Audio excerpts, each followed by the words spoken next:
Dok, good luck ha. Sana makuha natin yung benta ngayon. Oo nga eh. Ito yung mga mahusay na technical. Ang gagaling yan. Walang ano. Walang pakupas-kupas. Ilang years na kayo, Dok, sa business? Kupas na. Kupas na. Sir Oliver, ilang years ka?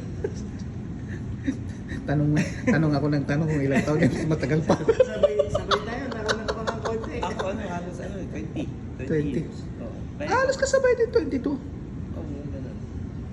Nissan pa yung sasakyan ko doon, ano? Oo, Nandun minsan ka. din sa akin eh. Ayun, kuwan nga, halos magkakasabay nga tayo. 2 years lang yata ang pagitan na. Ibang Kati ganun din eh. Oo. Sabay tayo na Sir Oliver. 22?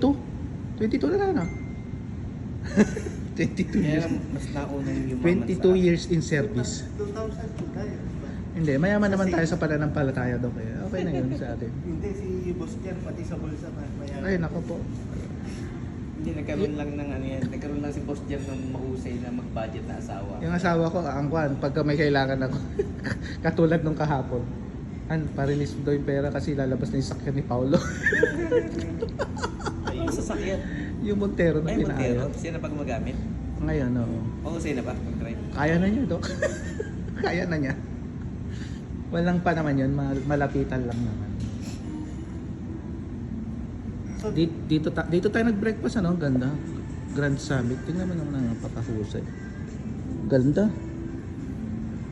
Parang ano, 4 star to, no? Siguro.